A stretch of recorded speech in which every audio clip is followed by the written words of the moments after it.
दिसंबर 2022 को नई दिल्ली स्थित तालकटोरा स्टेडियम में राज्य व केंद्र सरकार के कर्मचारियों का संयुक्त राष्ट्रीय सम्मेलन हुआ था। उसी क्रम में 3 नवंबर 2023 को देश की राजधानी दिल्ली स्थित रामलीला मैदान में विशाल रैली होने जा रही है। कार्यक्रम की जानकारी दे रहे हैं उत्तर प्रदेश राज्य कर्मचारी महासंघ के अध्यक्ष। आप लोग दिल्ली में 3 नवंबर को कोई कार्यक्रम करने जा रहे हैं, सर उसके बारे में बता दीजिए। सर्वप्रथम हम उत्तर प्रदेश राज्य कर्मचारी महासंघ के अध्यक्ष हैं और 3 नवंबर 2023 को उत्तर प्रदेश से 10,000 कर्मचारी दिल्ली पहुंचेगा।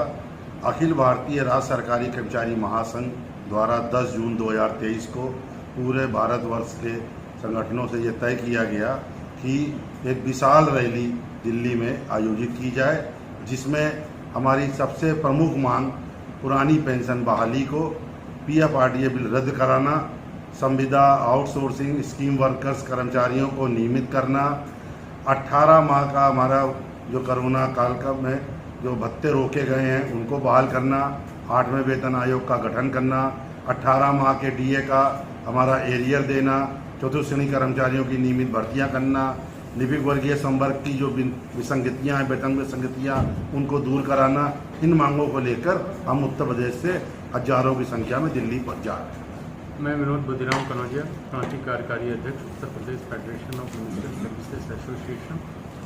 सर्वप्रथम मैं ये बताना चाहता हूँ कि अखिल भारतीय राज्य सरकारी कर्मचारी महासंघ और confederation of central government employees and workers के संयुक्त आह्वान पर देश की राजधानी दिल्ली के रामलीला मैदान में 3 नवंबर को विशाल महारैली का आयोजन किया जा रहा है, जिसमें देश के अखिल भारतीय सरकारी राज्य कर्मचारी महासंघ के जो संबद्ध संगठन हैं और अनुषंगिक संगठन हैं, लगभग 26 राज्यों से शिरकत कर रहे हैं। इसके अतिरिक्त कॉन्फेडरेशन के जो अनुषंगिक संगठन हैं, जैसे आयकर है, डाक विभाग है, इस तरह से केंद्रीय विभाग के भी कई डिपार्टमेंट्स हैं जिसके कर्मचारी और संगठन के पदाधिकारी इसमें शिरकत करेंगे। निश्चित तौर पर उत्तर प्रदेश के कर्मचारियों के प्रतिनिधि के तौर पर हम लोग इसमें प्रतिभाग कर रहे हैं। 12 सूत्री मांगे हैं और जो हमारे लिए जो सबसे ज्वलंत मुद्दा है, पुरानी पेंशन बहाली, संविदा कर्मचारियों का रेगुलराइजेशन, निजीकरण बंद किया जाना, इन सभी मुद्दों को समेकित रूप से लेते हुए हम लोग ये आंदोलन कर रहे हैं और हमें भरोसा है कि इस आंदोलन की आवाज़ केंद्र सरकार तक पहुंचेगी, माननीय प्रधानमंत्री जी तक पहुंचेगी और इस पर सरकार विचार करने के लिए विवश होगी। ये अखिल भारतीय राज्य कर्मचारी महासंघ एवं federation of central government employees and works के संयुक्त आह्वान पर ये कार्यक्रम आयोजित किया गया है, जो 3 नवंबर 2023 को प्रस्तावित है। और इन सब इस प्रोग्राम में हम लोगों की 12 सूत्री मांग है, जिसको लेकर हम रामलीला मैदान दिल्ली जा रहे हैं, जिसमें पीएफ-आरडीए बिल को रद्द करना और पुरानी पेंशन व्यवस्था को लागू करना, 8वां पे कमीशन कमेटी का गठन करना, सरकारी विभागों निगमों में निजीकरण व्यवस्था को पूर्णतः बंद करना, कोविड की महामारी में रोका गया हमारा 18 माह का जो वेतन भत्ते हैं उनको बहाल किया जाना, इत्यादि मांगे इसमें सम्मिलित हैं। और ये आपका व्रत कब तक जारी रहेगा सर? अपना परिचय देते हो, थोड़ा सा विस्तार से बता दीजिए। नमस्कार, मेरा नाम हीमंत सिंह ठाकर है। मैं UP agriculture department ministerial service association का प्रांतीय महामंत्री भी हूँ और उत्तर Pradesh federation ministerial service association का प्रांतीय उपाध्यक्ष हूँ।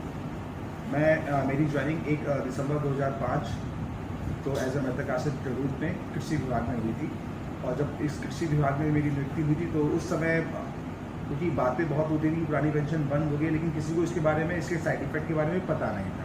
लेकिन जब लोगों के पास ये मैसेज पहुंचने लगे, फिर उसके बाद फिर मैंने अपने सोशल मीडिया हैंडल पे, मतलब फेसबुक पे भी मैंने मंगलवार का व्रत उपवास रखने की जब शुरुआत किया, मैंने कम से कम 3 से 4 महीने मैंने उपवास रखा। मैंने कहीं किसी उस पे फेसबुक पे या किसी सोशल मीडिया पे अकाउंट पे इस बात को नहीं डाला। फिर मैंने धीमे धीमे मैंने इसे डालना शुरू किया और मैं आपको बताऊं 6 महीने में इसका रिस्पॉन्स इतना अच्छा मुझे मिला।